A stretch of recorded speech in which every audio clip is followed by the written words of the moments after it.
Nikke. This video is probably getting demonetized just because of Red Hood. I know a lot of individuals only think of the specific assets of characters when they look at this game or even discuss it. But hey, I play it, and while I may have some different tastes than what I think people would expect, or at least most individuals who play this game, considering my favorites are Epinel and Soline, two individuals who don't have a skin yet because my god, I would pay for it immediately if they had one, but no! I do still like the game. And if Reverse 1999 gets video, so too will Nikke. First and foremost, the gacha. Because, honestly speaking, that's what a lot of you want to know about.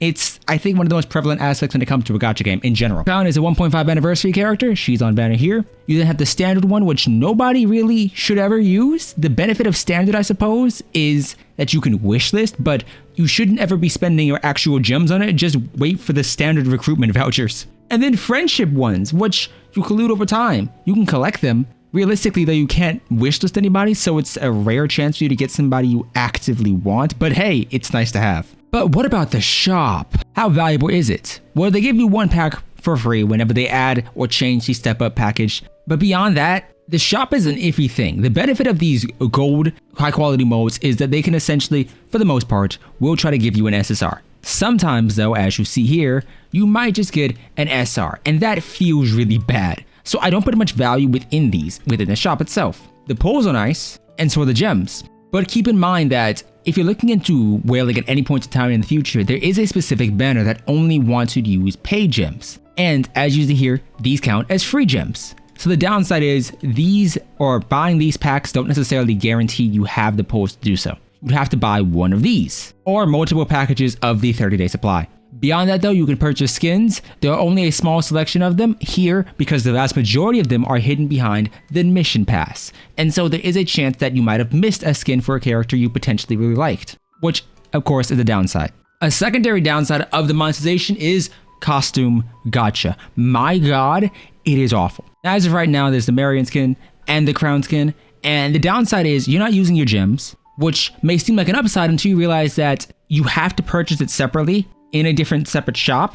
And as you can see here, there are two different currencies. These aren't interchangeable. There's one currency for the Crown skin, one currency for the Marion skin, or the Modernia skin. I don't know why I said Marion. Now, off the rip, this may seem beneficial if you hypothetically only want one skin, but you really can't get the skin until after you do a certain number of pulls, specifically 5. Previously, this was a little bit worse, but they've given you more free tickets. It just doesn't mean anything because as you see here, I need 4. The only way to get 4 would be to specifically buy either the 4-pack or the 6-pack. If I buy the 6-pack, I need to buy it again in order to get 4 more to do the next pull. So it sucks. In all honesty, I don't recommend ever going on a costume gacha because on the off chance you get something nice, because yeah, there are nice things. Some pulls here, these which are required to overload a individual piece of gear is nice. And these are iffy because you can't individually choose. And so the only thing that's vaguely worthwhile is either going to be a 10 pull on standard or a 10 pull on the limited banner or the rate up banner and the costume itself. And this can heavily depend on if you legitimately like the costume.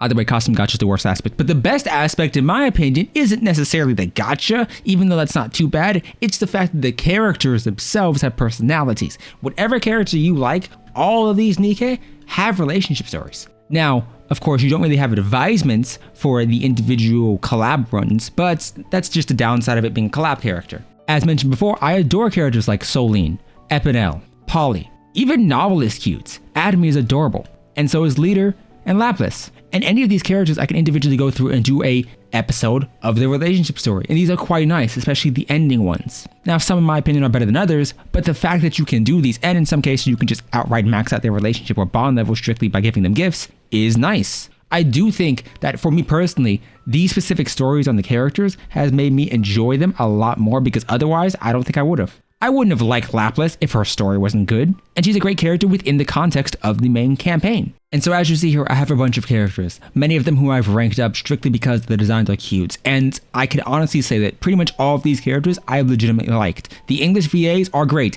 except for Kilo. My god, I don't know what happened. I do not like Kilo's English VA. I play in JP specifically when I want to do Kilo's relationship story. But whatever, ignoring that, all of them are surprisingly good, and it's made me enjoy a lot of characters who I otherwise wouldn't have. Now, I do still have more I want to comb through, but nonetheless, I can comfortably say I actually recommend it on the strict notion that these characters have cute designs and extremely cute relationship stories. I want to do Miranda's. But I understand characterization is a big part of pretty much any gacha. And so the two aspects that really come down to it for a lot of individuals is how is the gameplay itself and subsequently the main story, and what about your daily grind? Campaign is a series of smaller missions here and there. You fight monsters, you move forward. Now, depending on the stage, you can actually just quick battle. In most circumstances, you're quick battling the non-significant enemies because you're not getting any dialogue anyway. I like that. As long as you're high enough power level, you can essentially avoid having to watch a bit of mundane combat that you don't really care about because you can auto through some of the easier sections. And so it does just involve your chibis running around, which is quite cute. And you can find little collectibles. They are quite hard to see sometimes, but you can still find them. The main campaign itself is quite nice. I found myself enjoying it, not necessarily just because, hey, there are characters I like on screen, because some of the characters I like don't really get featured within the main story, or at least not until later on, but mostly because it's a legitimately nice, interesting story. I do think this start is a little bit slow depending on if you like the introduction, but regardless, I've actually enjoyed my time with it. The events, they're incredibly nice. As of right now, we have The Last Kingdom going on, and depending on when you're watching this may still be here, may not be. But there's an entire minigame that you can love or hate. There's a login bonus if you like that. There's an entire shop. I'd actually say this is quite nice. I will say that the minigames are hit or miss. Sometimes it'll be really great, sometimes it'll be god-awful.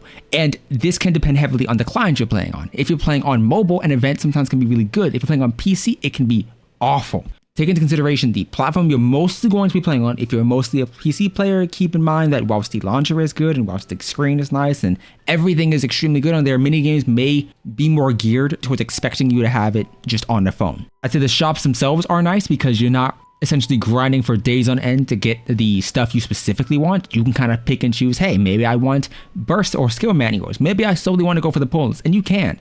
But I would personally recommend that you get these skill and burst manuals. Then you can kind of comb through whatever else you need. These are extremely valuable as is core dust, but the pulls are the most expensive. And if you are sacrificing resources you're going to need later on for pulls, it might not be worth it. They've recently added an expansion to the profile section wherein you can customize your banner. It's not the best, I'm not gonna lie, but it's there if you enjoy it. You can display your individual characters. You can join a union. I honestly have joined one, but I don't really see the point. But the gameplay itself, how is it? Yes, a key point mentioned is that yes, you can auto pretty much all of it, as I'm doing here. I'm not playing anything. I'm just watching, but you can manually play it. And I do recommend it for any of the solo raids or any difficult content you may be trying to do, such as simulations or interceptions. Either way, the combat itself is nice. I do and will remind you that characters like Modernia or any individual, even Crown, I'd say, who can have bursts that essentially affect your screen heavily. In Crown's case, it's a giant castle popping up. In Modernia's case, it's her minigun usage, can be heavily dependent on the frame rate you're running at. So you may have a better time on PC than just going on your phone. Miniguns particularly perform much better on PC than they do on phone because of that. But I can obviously take control at any point in time and get a better consistency with what I'm doing, and that can be pass or fail depending on what you want.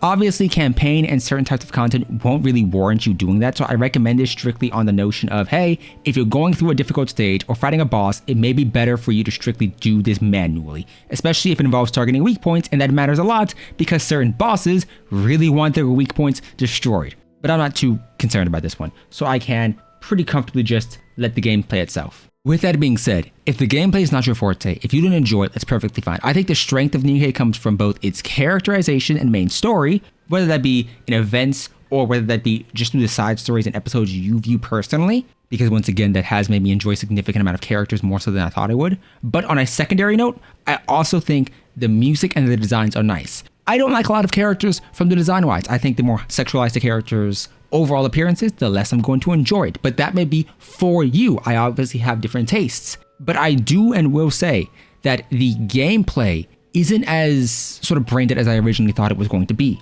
I do think there's fun to be had. I do think figuring out team compositions is nice. I will admit that in some cases, depending on the unit it's like, especially if you want to invest into them, there isn't as many resources that you can find out there because yeah, there are tier lists. Nikke.gg, pretty one has a tier list. You can even go on the subreddit and find a tier list or some information on specific characters like Crown. But I think that if you're stepping into the game as a new player, you may have a difficult time understanding, hey, who's meta? Because you can find a great character. Realistically, you can find situations under which people are going to tell you, hey, Red Hood is amazing. And yes, she is an amazing character, as is Leader. I'm using her here just because she's less likely to get this video demonetized. But what you may struggle to understand as a newbie is why they're good in the first place. And I do think that is a downside of the game having not necessarily a bad reputation, but more of a reputation of it just being an ass game.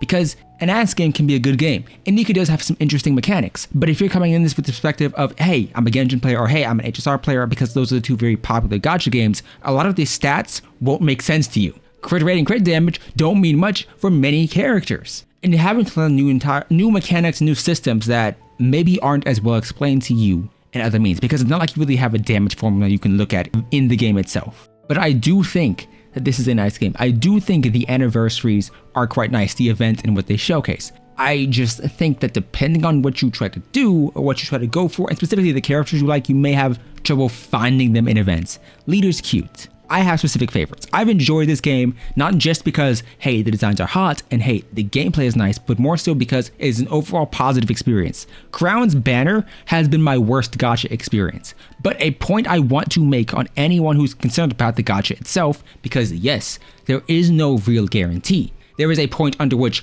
your probability of getting an SSR increases, but there is no essential guarantee as, hey, after 80 or so pulls, you're getting this SSR that's right up. Instead, you have mileage tickets. The benefit of mileage tickets is you can save them indefinitely. At 200, you can grab the on-banner character whenever you want. And so you could decide, like I did, to look at Crown's banner or look at a banner and say, I'm going to pull and pull and pull and pull because I want to save my mileage tickets. And you can do that and can max out and get the first copy. Or if you get 2 copies or 3 copies, which would be Limit Break 2, of a character, you can get the 3rd one. But this applies to both rate up characters, which is gold mileage tickets, and standard characters. Keep in mind that if you purchase a spare body for a standard banner character, this is not the equivalent to purchasing a character. Essentially, this is a character. The squared icon is a character. This is the equivalent to a Constellation, Eidolon, or just a Limit Break in-game. You do not get a character from purchasing these. You have to have the character first, and that can be a downside depending on who you are. I think monetization can be hit or miss. If you like costumes, if you like outfits, it's gonna be painful for you. Costume gacha sucks. I do think that the mission pass giving you an outfit is nice. I do think that having outfits just purchasable is nice, but I do think the price associated with these outfits is a bit much for the, in many cases, minimal changes they offer. Like the designs are cool, but in many cases you aren't getting ultimate animations, you aren't getting full-on design changes with the guns themselves. And so it can be iffy as to if you value these, especially if you're a collector. But that's my opinion. You could have an entirely different one. I like characters, I love Up and L, I want more appreciation for her, just like I want it with Solene. And so I can recommend this game, and I've had fun with this game, even though the 2 characters who I enjoy the most aren't featured too often. I recommend you at least give it a shot, whether that be on PC or on your phone or your tablet, doesn't matter. I think it's a fun experience, but I will say keep in mind that if you don't have knowledge or somebody to guide you going in, you may have a difficult time, especially because in terms of the content creator space, there aren't that many creators covering the game. Either way, this has been a long video. I hope you've enjoyed. If you have, leave a like down below, subscribe, and hey, if you are feeling up to it, I play on, I believe, Global, you can add me. And either way, I will see you next time. Goodbye.